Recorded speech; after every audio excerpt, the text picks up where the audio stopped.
হযরত ইসমাইল আলাইহিস সালামের বাবার নাম কি ছিল? জানি না, এটা একদমই জানি না। এটা একদমই জানেন না? কি বলে, এটা খুব সহজ একটা প্রশ্ন। জানি না, ইসমাইল আলাইহিস সালামের বাবার নাম কি ছিল?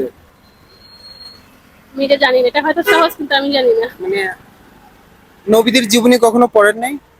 ওইভাবে কখনো পড়া হয় না। মানে সারাদিন কি সাজগোজ নিয়ে ব্যস্ত থাকে পড়ে?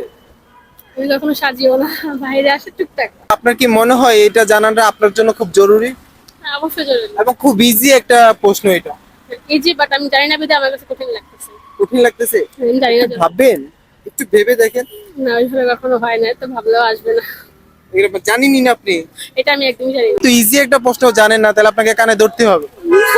আমি সরি, আজকে থেকে আমি জেনে নেবো এবং নবীদের সম্পর্কে জানার চেষ্টা করবো, বা আমি পড়বো এখন থেকে। তো গাইজ, আমাদের প্রশ্নটা ছিল হযরত ইসমাইল আলাইহিস সালামের বাবার নাম কি ছিলেন। তো যাই হোক, উনি বলতে পারে নাই। আপনারাই কমেন্টে ওনাকে